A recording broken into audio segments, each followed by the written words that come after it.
Salut les bobeurs, l'étape 4 de la motobilette de Serge de Normandie. Allez, on y va. Fire!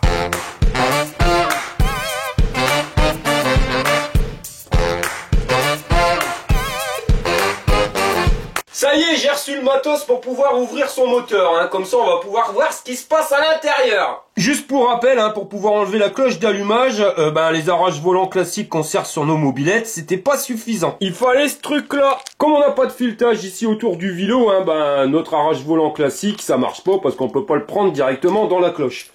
Donc avec ce système là, ça va aller mieux, hein. On va venir le positionner là. Et comme on peut le voir, donc ça correspond pile poil avec les trous. Au milieu, on vient mettre la grosse vis. Bon, après, il faut pas le faire dépasser de trop non plus. Juste un petit peu pour que le filet de la vis, il prenne quand même surtout le pas. Et on va se servir des vis qui sont ici pour venir se prendre directement dans la cloche. On prend une vis, on vient y mettre la rondelle, on vient l'entiquer directement là-dessus. Alors l'avantage c'est que c'est réglable, hein. Vous pouvez faire plusieurs types de cloches. Et on vient visser donc nos vis grises directement dans la cloche d'allumage. Donc on va faire prendre le point conique ici directement dans le trou du vélo. Et on vient y mettre nos vis. Bon, on peut pas dire que ça soit compliqué, hein, mais c'est quand même plus chiant que les anciens arrache volants, enfin les autres modèles.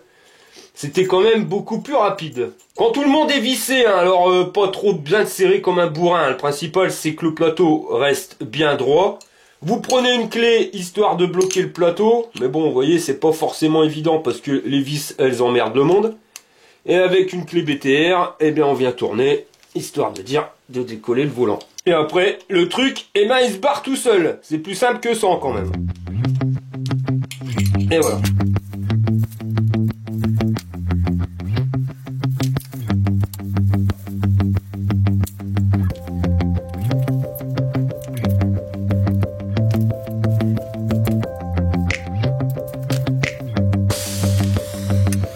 N'oubliez pas de remettre les deux petites vis, hein, qui tenaient l'allumage, parce que c'est complètement con leur système. Le carter il est percé, donc si on veut vérifier l'étanchéité et que vous refermez pas avec les vis, eh ben ça va fuir de partout.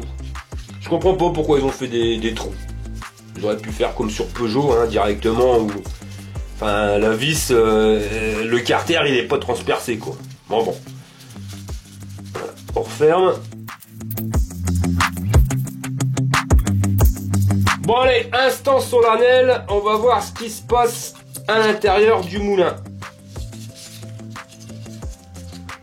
Bon alors déjà la culasse, elle est largement dégueulasse, hein, comme on peut le voir, remplie de calamine, alors quelque chose de pépère. Et à certains endroits ça fait comme une espèce de croûte, alors on voit, hein, c'est noir, mais à des endroits c'est gris. Et regardez au niveau du décompresseur, ça a fait comme une boulette qui s'est fait écraser. Alors je sais même pas si le décompresseur il est super étanche.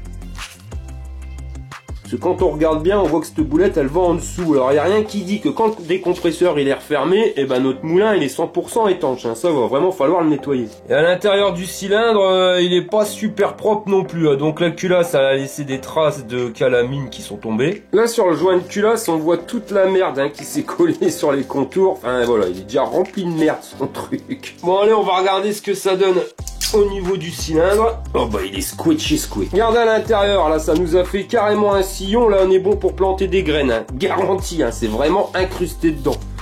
Donc cherchez pas, hein, le cylindre il est un peu secoué, hein. Faut pas s'étonner que le moteur il avait pas du tout de patate. Et le piston, ben il a exactement les mêmes traces qu'on va trouver sur le cylindre, hein. Vous voyez ici, alors je sais pas ce qui s'est passé, il y a un morceau de quelque chose qui a dû passer à l'intérieur. Enfin, toujours est-il que le cylindre et le piston, ils sont complètement secoués. Bon, je vais dégager le piston, hein. De toute façon, on pourra absolument plus rien faire pour lui. Donc ça, on va le changer. Donc autant le dégager tout de suite. Et voilà notre magnifique piston. Alors là, ça peut encore aller. Mais ici, on voit bien qu'il y a un peu une couille dans le pâté, hein. C'est carrément creusé, mais alors quelque chose de pépère. Je vais en profiter pour vérifier la segmentation, hein. Même si je vais en remettre une neuve. Mais au moins, on sera fixé pour savoir pourquoi il n'y avait pas de patate. Est-ce que c'était juste la trace dans le cylindre où il y avait en plus les segments qui étaient un peu secoués. Bon bah les segments eux-mêmes ils étaient encore pas trop mal, hein, comme on peut le voir. Le jeu à la coupe il est pas énorme, hein, mais bon avec un cratère pareil en plein milieu, bah ça pouvait pas marcher. Et le piston il est complètement bizarre. Regardez, quand je le lâche il veut même pas tomber. Il faut le pousser et puis le pousser encore assez fort. Hein. Non, c'est un truc de malade. Il est bloqué dedans. On dirait que le mec il a changé de piston puis qu'il a mis un piston plus grand. C'est chelou, hein, ouais. Ça sera vraiment pas un luxe de le changer, son truc. Hein. Bon, maintenant on va regarder l'étanchéité du moteur et je vais commencer déjà par regarder les clapets.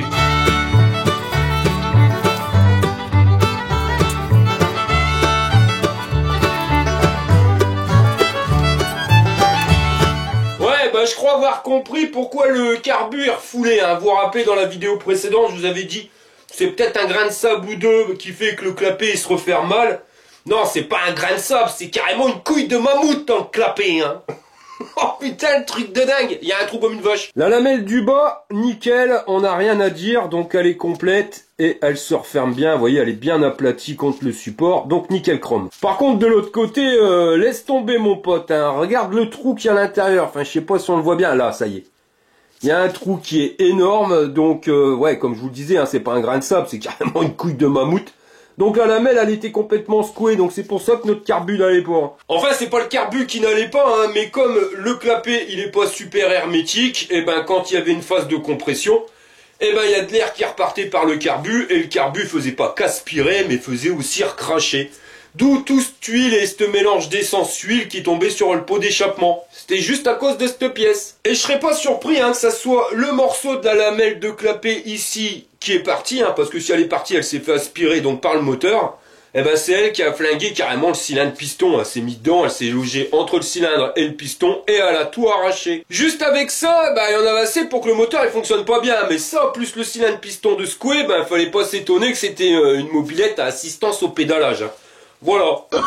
Oh, non, non, non, non.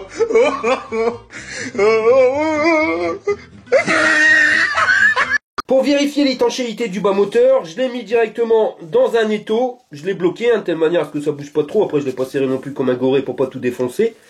Et je vais le remplir à l'intérieur d'essence. Enfin, je vais le remplir pas jusqu'en haut, hein, parce qu'ici on a le trou avec le clapet. Donc, je vais le remplir jusqu'à ras avant que ça dégueule, quoi. Voilà, c'est fait. Alors, le but, hein, c'est de mettre de l'essence au moins jusqu'en haut, ici, du joint spi. Comme ça, au moins, s'il y a une fuite, on le verra tout de suite. Et après, ben, on fait tourner le tout. Alors, le but, c'est de vérifier l'étanchéité, mais ça a l'avantage aussi de pouvoir nettoyer à l'intérieur. Hein, si jamais il y aurait du brin, ça va le décoller. Ça serait vraiment dommage qu'il y ait une fuite, hein, parce qu'il n'y a pas trop besoin de le démonter, hein, parce que le vilo, au niveau de la bielle, eh ben, il n'y a aucun jeu, hein, nickel chrome. Donc ça serait con de devoir le démonter, hein. Je vais pas vous mentir, ça me gonflerait. Alors si je peux avoir un petit peu de chance sur ce coup-là, ça serait pas mal. Hein. En tout cas, pour le moment, à gauche, il n'y a pas de sointement, et à droite non plus. Pourvu que ça dure. Bon bah ça fait plus d'une heure que l'essence est dans le bas moteur, maintenant on va regarder si c'est réellement bien étanche. À droite, pas de problème, hein, comme on peut le voir, c'est bien sec, donc celui-ci est nickel chrome. À gauche par contre, rentre chez toi Mounier, hein, comme on peut voir c'est bien brillant, bah c'est tout simplement parce que l'essence elle passe à travers. En conclusion, bah il est secoué, donc il va falloir que je le change, et pour ça il va falloir ouvrir le moteur. Bon bah je crois qu'il y a du matos à acheter mon pote Serge de Normandie. Hein.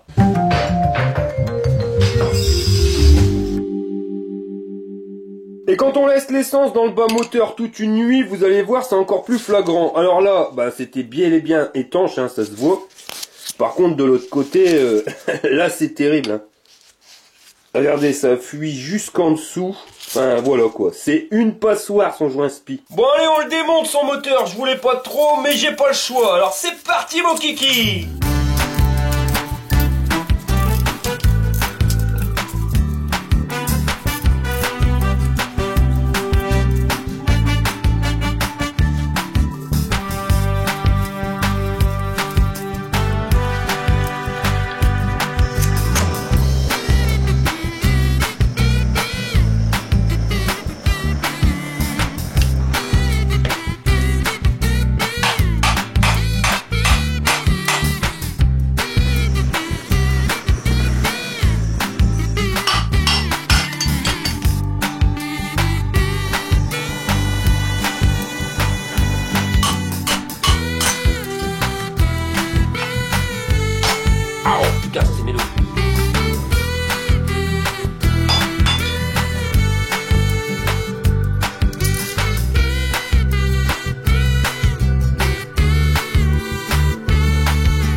moteur il est complètement dépiauté, hein. Malheureusement j'ai pas encore reçu les pièces pour pouvoir le refaire, donc tant pis, on va se mettre sur autre chose. On va donc attaquer le plateau. Alors je vous avais montré dans une des vidéos que le plateau, il avait du jeu qui était complètement secoué. Mais vous allez voir, il n'y a pas que le plateau qui est secoué. Là vous avez le roulement de plateau qui est complètement HS, donc comme on peut le voir, ça berloque dans tous les sens. Mais il n'y a pas que, parce que quand on regarde bien, il y a aussi les roulements de pédalier. Ça se voit un peu mieux quand on regarde de l'autre côté. Alors je vous ai dit roulement de pédalier, mais c'est pas ça le terme exact, c'est des douilles de pédalier, parce qu'un roulement, il y a au moins des billes. Là il n'y a rien du tout, c'est juste un bout de métal, un morceau de tuyau. Et pour le démonter, il va falloir retirer la pédale. Alors une petite astuce si vous voulez pas niquer la clavette qui est juste ici. Vous dévissez un petit peu. Pas énorme, juste histoire de dire d'avoir un jeu d'1 ou 2 mm. Et après avec un maillet ou un marteau, vous tapez dessus pour la faire redescendre. Voilà, hop, on redesserre un peu. Donc elle est bien bloquée.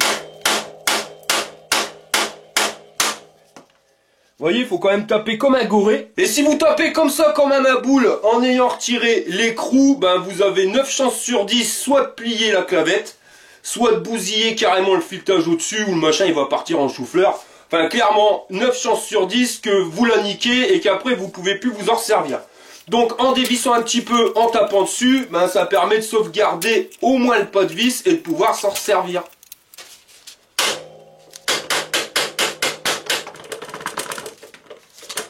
Et voilà, ça nous a permis de pouvoir l'enlever sans bousiller le filetage. Vous voyez, c'est resté nickel. Maintenant, il me restera plus qu'à retirer la pédale. Dans la joie et la bonne humeur, je vous rappelle que chez Motobécane, si vous voulez retirer le plateau, enlever la manivelle ne suffira pas parce qu'ils nous ont claqué un circlip à la con. C'est les spécialistes des outils, ceux-là, garantie. Si vous n'avez pas de pince à circlip, schneck, vous n'arriverez pas à démonter ni le vario, ni le pédalier. Enfin, voilà. Alors ça va me permettre de pouvoir tester un produit. J'ai acheté une pince à circlip pas cher cousin mon pote. Alors à 3 balles sur AliExpress.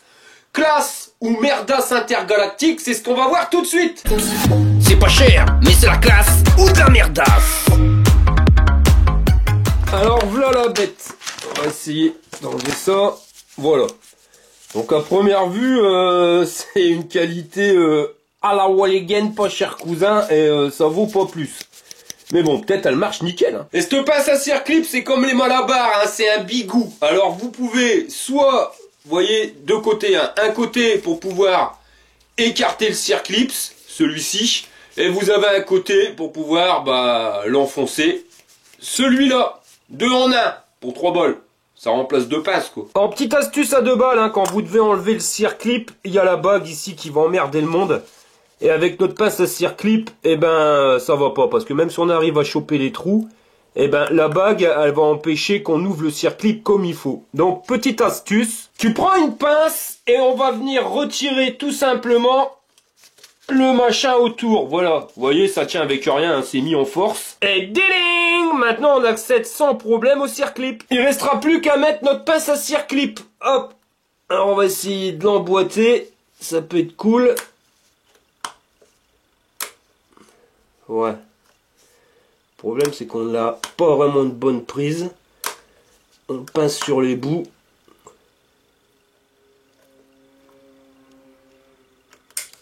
Ah, on va y arriver. Mais quelle idée de mettre des systèmes comme ça chez Motobécane, je vous jure. Ils aiment pas emmerder le monde, les mecs. Sur Peugeot, c'est quand même nettement plus simple. Vous enlevez la manivelle et le plateau, il vient avec. Bon, une fois qu'on a une bonne prise avec notre circlip, voilà, là on arrive à bien le pincer. Le problème c'est qu'on est souvent sur les bouts et que ça démaque. Et maintenant, le plateau, il vient tout seul. Voilà, problème réglé. Bon clairement, je dis que ça va encore. Pour 3 balles, on va pas se plaindre. Certes, c'est pas de la super qualité, mais il n'y a pas besoin d'appuyer comme un goré pour sortir un circlip. En plus, les embouts, ils ont été légèrement pliés, ce qui est pile poil pour tenir le circlip. On le voit, il y en a un qui part vers la gauche et l'autre qui part vers la droite. Ça, c'est pour écarter. Et ils sont inversés quand on doit faire une force dans l'autre sens. Vous voyez, là, on doit le pincer comme ça. Donc, ça évite tout simplement que le circlip, il démaque. Parce que si vous mettez des bouts droits, quand vous allez presser, hop, le circlip, il saute. Donc pour 3 balles, je dis que ça fait bien l'affaire. Hein. Le seul problème que je peux lui reprocher, c'est que les becs ils sont pas assez longs, donc pour le Vario, cette pince elle fonctionne pas parce qu'on n'arrive pas à chercher le circlip au fond. Donc c'est valable uniquement pour le plateau ou pour toute autre chose, mais pour Motobécane, pour faire un embrayage, tu l'as dans le cul la balayette.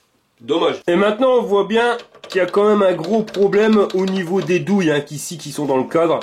Vous voyez, il y a un jeu qui est énorme, donc ça va falloir que je le remplace, je peux pas le laisser tel quel. Parce que si je le change pas et que je lui remets un plateau tout neuf, le plateau va pas faire 500 km qui sera déjà secoué, on est bien net.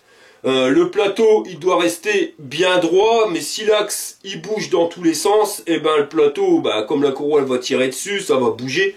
Enfin le plateau, hop, il va bouger dans tous les sens, et au final, c'est le roulement du plateau qui va à nouveau se secouer. Et on devra changer le plateau. Et tant qu'on changera pas les douilles de pédalier, tant que ça bougera comme ça, malheureusement, le plateau il tiendra pas longtemps. Donc là, on va lui changer ses douilles de pédalier, et après je pourrai remettre le nouveau plateau.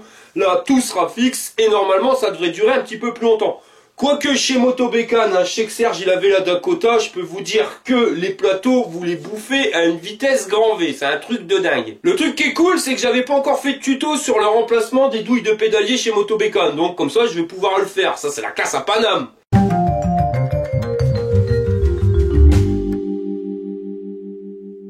Maintenant que le plateau il est démonté, je vais pouvoir vous montrer quelque chose, parce que quand vous regardez sur les sites de pièces, il y en a 36 sortes. Malheureusement, les 3/4 ils sont en rupture de stock, j'espère que ça va aller mieux. Mais vous avez avec ou sans le levier de vélo, le pignon fixe ou non. Donc je vais vous montrer la différence. Là on est sur un plateau ALC, donc à la con, vous voyez, sans le levier de vélo et avec un pignon fixe. Alors, c'est quoi ce système de levier de vélo? Il n'y en a pas, déjà c'est la première chose, mais votre pignon, vous voyez, il a été soudé directement sur le plateau. Donc il est collé dessus, on ne pourra pas le changer. Donc quand la mobilette elle est en panne, ça sert surtout quand c'est en panne, quand vous pédalez, vous allez entraîner la roue, la chaîne elle va venir entraîner la poulie, et la poulie elle va venir avec la courroie entraîner le moteur. Donc vous galérez votre mère, pourquoi? Parce que vous entraînez le moteur qui lui veut pas démarrer, on le sait, donc on essaye de rentrer à sa maison. Alors la solution, c'est d'enlever la courroie. Ça, c'est quand vous avez le système sans levier de vélo. Et là, on a l'ancienne avec ce fameux levier de vélo. Alors, c'est juste un levier, vous allez me dire, mais vous allez voir, ça amène tout un mécanisme qui est derrière.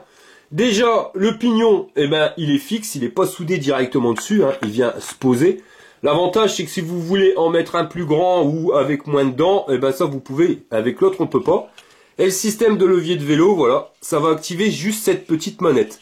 Alors en mode normal, vous voyez, la chaîne vient ici, la roue entraîne la chaîne, et ça fait tourner le plateau qui entraîne le moteur. Si vous cafouillez au levier de vélo, vous allez venir lever la petite manette qui est ici, et là le pignon, il tourne au saut, c'est-à-dire que votre roue va entraîner la chaîne, qui va entraîner le pignon, mais le pignon il tournera sans forcément entraîner le plateau, donc vous n'entraînez pas le moteur. C'est juste ça la différence, mais c'est quand même bien pratique quand on a besoin, parce que sur son modèle avec les carters qu'il y avait au niveau de l'embrayage, on ne peut pas retirer la courroie aussi facilement sans démonter.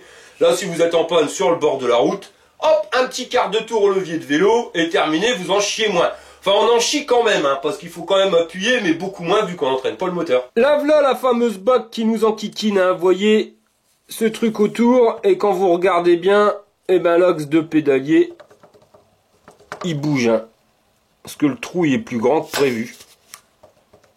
Et pendant que j'y suis, quand je regarde la cosse de masse de la bobine haute tension, elle est bien rouillée, enfin ça pourrait être pire, mais bon, ça ne fait pas un super contact électrique, ça il faudra que je revoie ça plus tard. Pour le moment, je vais démonter l'axe de pédalier. Et maintenant, il y a deux trucs qui me dérangent. La première, c'est au niveau des chaînes. Si on regarde bien la chaîne cycle, elle est propre, nickel, rien à dire. Par contre, la chaîne moteur, elle est méga cradingue, donc je pense que je vais la nettoyer, ça sera mieux. Et la deuxième chose, c'est la crasse qu'il y a sur la bécane. Alors ça, Serge, j'y pouvais rien, c'était pas accessible, mais maintenant qu'on a tout démonté, quand on regarde bien, c'est énorme la merde qu'il y a là-dessus. Donc je vais tout nettoyer, ça sera plus simple. Ça tombe bien, on m'a donné une astuce, à moins de 2 balles pour nettoyer, dégraisser, enfin toutes ces pièces-là. Bah c'est l'occasion qui fait lardon. On va essayer, je vais faire un petit tuto, tiens, ça me donne une idée. Je vais déjà commencer par démonter la chaîne moteur, comme ça je pourrai la nettoyer nickel chrome. Et pour la nettoyer, je vais pas me prendre la tête, hein. Je vais venir la mettre directement dans mon sac poubelle qui m'avait servi pour faire le tuto sur le décalaminage de la culasse. Il restait plein de WD-40 dedans. Comme rien ne se perd, ben je vais le faire tremper toute la nuit dedans, ça sera nickel chrome. Je me suis déjà servi plusieurs fois de nettoyant frein pour nettoyer la chaîne, hein, ça va nickel. Mais le problème c'est que ça assèche. Alors après il va falloir passer 3 heures à essayer de la lubrifier. Vous voyez, on perd un peu de temps. Là quand on le nettoie dans le WD-40, l'avantage c'est que c'est déjà un lubrifiant. Donc après un petit coup de balayette à chiottes et elle sera nickel et elle sera déjà lubrifiée.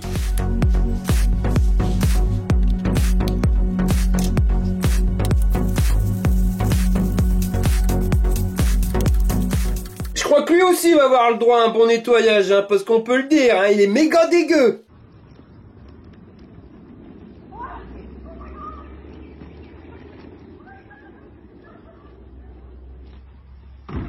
Ça y est, tout est nettoyé, puis là quelque chose de pépère. Elle est méconnaissable sa mobilette, hein. Pourtant je peux vous garantir que c'est la même, mais regardez, hein, là où c'était rempli de brins, où on pouvait pas passer son doigt sans en avoir plein, eh ben c'est nickel chrome. Et pareil pour le carbu, hein. Là on peut pas l'avoir plus propre. Alors pour l'avoir plus propre il faut l'acheter neuf. C'est quand même nettement plus plaisant comme ça. Alors je vous ai fait un petit tuto, hein, qui sera posté jeudi prochain. Je vous fais découvrir un petit extrait. Retrouvez Jean-Claude Van der Fried dans son tout dernier film d'action avec des claques, des spaffs et des burns.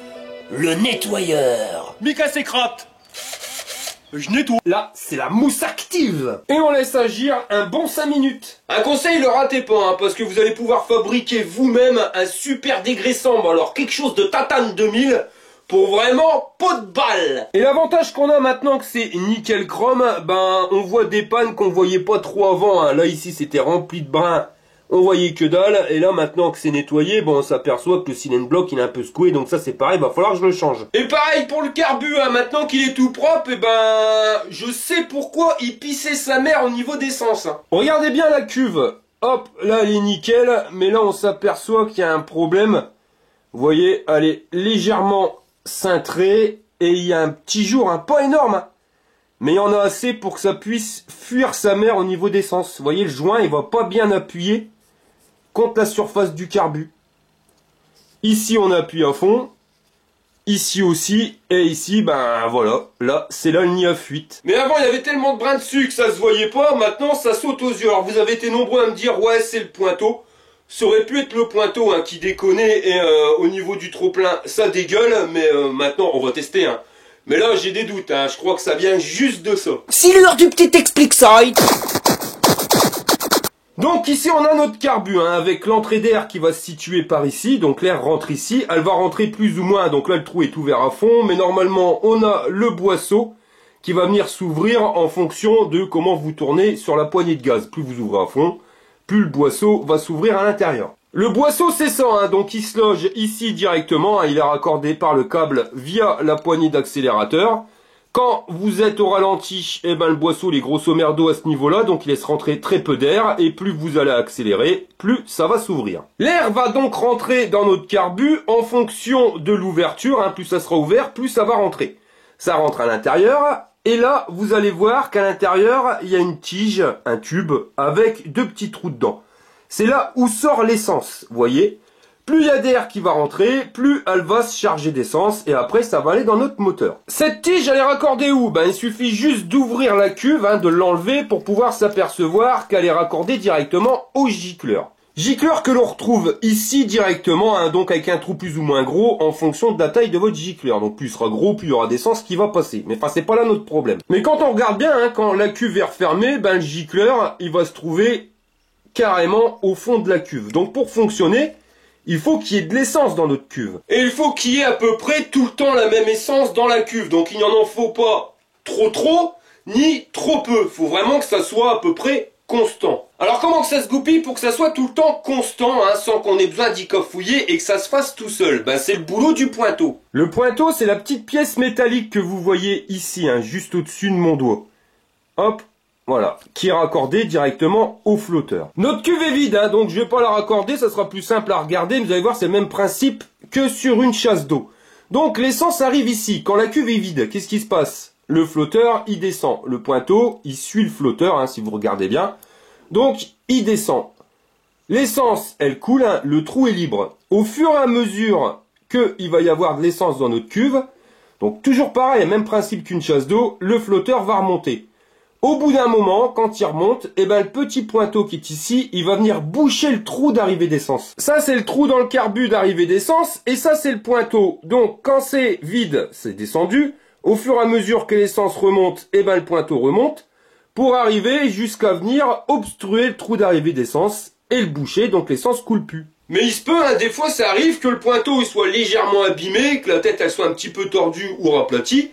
Et quand ça remonte, eh ben ça va pas boucher le trou d'arrivée d'essence et l'essence continue à couler. Donc dans ce cas-là, pas de panique, il y a un trop-plein. Et sur notre carbu, il est situé ici, vous voyez, donc c'est ce trou-là qui est raccordé directement hein, via système de canalisation à ce petit trou ici. Donc si jamais il y aurait trop d'essence qui viendrait couler dans notre carbu et que le pointeau déconnerait, et le trop plein et ça viendrait dégueuler par ici. C'est pour ça que certains m'ont dit c'est le pointeau qui déconne et ça aurait pu être vrai parce que s'il déconnerait, serait sorti l'essence plus l'huile par le trop plein et ce qui aurait fait que ça aurait coulé partout. Mais quand on a nettoyé le carbu et qu'on voit l'état de la cuve, voilà, enfin je voudrais pas vendre la peau de l'ours avant de l'avoir tué, mais je crois que le pointeau il a rien et c'est juste la cuve qui nous crée cette fuite. Le pointeau c'est ça, et c'est la tête, hein, donc cette petite pointe qui va venir obstruer le trou à l'intérieur du carbu pour boucher l'arrivée d'essence. Le trou, c'est ce que vous voyez là. Pour savoir si le pointeau il fait encore son boulot, c'est pas compliqué, hein. Vous allez nettoyer déjà votre carbu sinon vous allez avoir plein la bouche, et vous allez venir souffler à l'intérieur de l'arrivée d'essence, tout en remontant légèrement le flotteur. Et si le pointeau il fait son boulot, il y a un moment vous allez sentir que le trou se bouche et que vous soufflez mais que ça veut pas partir.